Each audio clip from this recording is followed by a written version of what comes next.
Hello everyone. Let us begin with the third part of the video, and we are at the same chapter. It is the cover page of new standard 12th textbook, and in this we are at 10th chapter. The chapter name is halogen derivative, as you can see from this list. 10th chapter, halogen derivative. Now in this chapter today we are going to deal with mainly the physical properties of alkyne halides, जिसमें आज हम boiling point, polarity of carbon halogen bond and solubility of alkyne halides पर discussion करने वाले हैं. So let's start with boiling point first. Remember, boiling point of alkyl halide will increase, और boiling point increases with increase in the number of carbon atoms in the chain. जैसे जैसे more and more carbon atoms chain में consider किए जाए तो given molecules का जो boiling point होता है वो भी इंक्रीज होता रहेगा. And in alkyl halide halogen भी प्रेजेंट होता है, so boiling point also increases with increase in atomic mass of halogen atoms. यहाँ पर आपको ये याद रखना है कि fluorine, chlorine, bromine and iodine जो है, इनका एटॉमिक मास फ्लोरीन से आयोडीन तक कंटिन्यूसली इंक्रीज होता जा रहा है. Suppose there is a question that ये जो गिवन मॉलिक्यूल्स है, arrange the following in the increasing order of boiling point. यहाँ आप देख सकते हैं हैलोजन एटम सब में कांस्टेंट है, but number of carbon atom constant नहीं है. नंबर ऑफ कार्बन एटम 1 करके इंक्रीज होता जा रहा है. ऑफ कोर्स ये एग्जांपल है methyl bromide, ethyl bromide and n propyl bromide. And अब देखना ये है how to solve this question.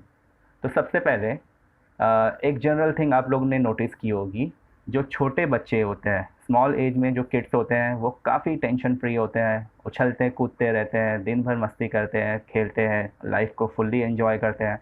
But as थोड़ी सी बड़ी होने पर उन्हें स्कूल में डाल दिया जाता है, और थोड़ी सी जिम्मेदारी आने के बाद उन पर पढ़ाई का बोझ हो जाता है और खेलना कूदना स्लाइटली लेस हो जाता है. एज और बढ़ती जाए तो जिम्मेदारियां भी बढ़ती रहती है, जैसे कि बड़ी उम्र में आने के बाद इंसान को जॉब करनी पड़ती है, काम काज करना पड़ता है. उस वक्त दोस्तों यारों से मिलना जुलना, घूमना, खेलना कूदना बिल्कुल ही ऑलमोस्ट पनिश हो जाता है. तो इंसान में उम्र बढ़ने के साथ साथ जो वोलेटाइल नेचर है वो कम होता जाता है. तो जो बच्चे होते हैं वो काफ़ी आज़ाद होते हैं और दिन भर एंजॉय करते हैं, बट जो बड़ी उम्र के लोग होते हैं उन्हें दिन भर में काफ़ी बर्डन होता है, काफ़ी कुछ झेलना पड़ता है, और उन्हें इतना फ्री एंजॉयमेंट नहीं मिलता है. सो ये जो इंसानी ज़िंदगी है, इसमें ये देखने को मिलता है कि जब उम्र छोटी हो उस वक्त फुल एंजॉयमेंट, फुल मस्ती. इसलिए कहते हैं कि जो बच्चे होते हैं, छोटी उम्र जो होती है वो हाईली वोलेटाइल है, जबकि बड़ी उम्र में आते आते इंसान लेस वोलेटाइल हो जाता है.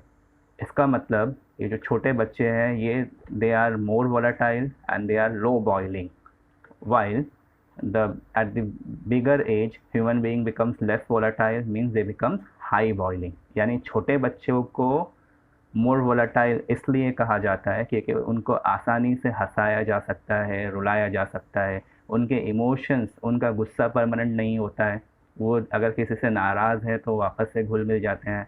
इसलिए ये जो है लो बॉइलिंग है, आसानी से इनके इमोशंस को चेंज किया जा सकता है. They are highly volatile.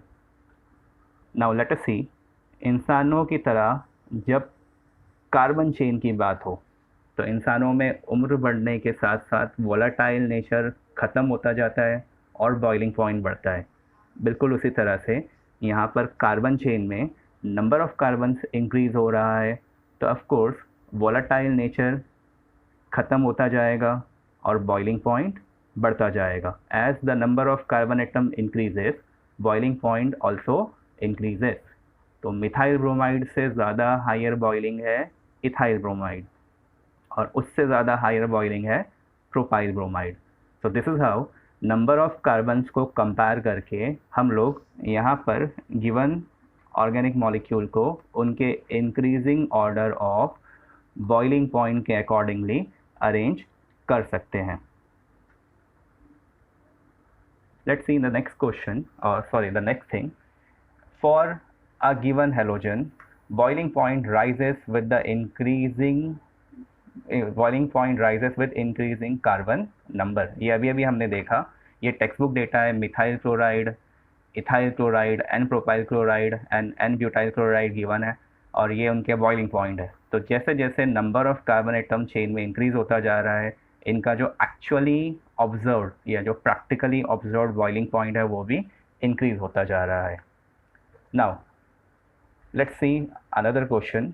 इस क्वेश्चन में आप देख सकते हैं कि कुछ मॉलिक्यूल्स गिवन है एंड इन सभी में मिथाइल ग्रुप कॉमन है, बट हेलोजन एटम्स चेंज होता जा रहा है.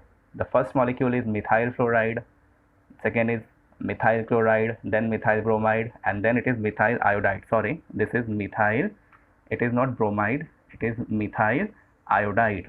Okay, तो अभी हमें इनको इनके बॉइलिंग पॉइंट के ऑर्डर में अरेंज करना है. We are going to arrange the following molecule in the increasing order of their boiling point. And अब इसे कैसे करेंगे? इसका सोल्यूशन ये है, बॉइलिंग पॉइंट एक तो कार्बन की वजह से चेंज होता है, कार्बन के नंबर की वजह से, और दूसरा एटॉमिक मास ऑफ हेलोजन की वजह से. So the boiling point increases with increase in atomic mass of halogen atoms. तो यहाँ ये जो मॉलिक्यूल है इनमें सबसे लेस एटॉमिक मास फ्लोरीन का है और सबसे ज़्यादा एटॉमिक मास जो है वो आयोडीन का है. And that is why we can say their boiling point is also increasing with the increase in atomic mass of halogen atoms. Okay, अगर कहीं आइसोमेरिक अल्काइल हैलाइड हो, यानी उनमें नंबर ऑफ कार्बन भी सेम रहेगा और हेलोजन एटम्स भी same रहेगा, at that time we should remember for isomeric alkyl halide the boiling point decreases with increase in branching. So let's consider some isomers of C4H9Br molecular formula. आप देख सकते हैं सारे के सारे मॉलिक्यूल में नंबर ऑफ कार्बन भी 4 है और हेलोजन एटम्स का एटॉमिक मास भी चेंज नहीं हो रहा है, बिकॉज सेम हेलोजन एटम सभी में अटैच है और हर कार्बन चेन में totally 4 carbon and 4 carbon present है. बट ये स्टेट चेन है और प्राइमरी अल्काइल हैलाइड है.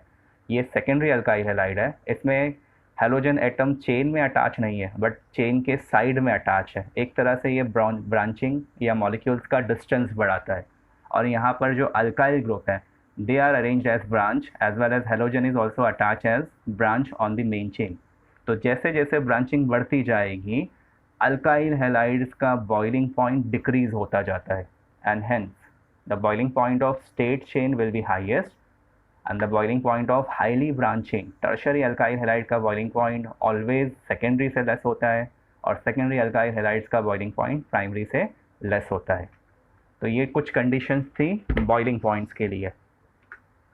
The next physical property among alkyl halide is polarity of carbon halogen bond. In the carbon halogen bond it has been seen that the carbon atom develops a partial positive charge and halogen atom develops a partial negative charge. तो carbon halogen bond always polar होता है जिसमें fractional negative and fractional positive charge present होता है. But ऐसा क्यों? Actually halogen atom is more electronegative as compare to carbon atom and that is why alkyl halides are moderately polar molecules.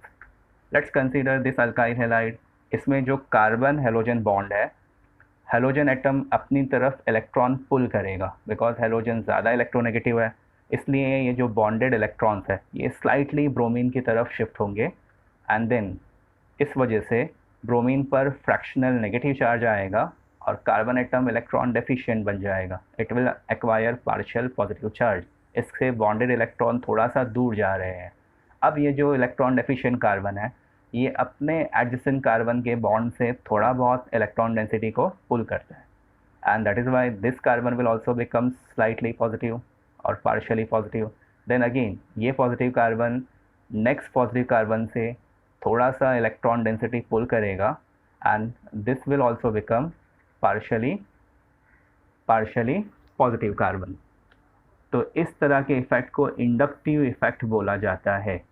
And as we have seen now, alkyl halides are polar molecules. इसका मतलब ये है the interacting forces between alkyl halide molecules are dipole dipole interaction. जो भी polar molecules होते हैं उनके अंदर आपस में डाइपोल डाइपोल इंटरैक्शन प्रेजेंट होता है, मतलब positive and negative poles of different molecules एक दूसरे को अट्रैक्ट करते हैं।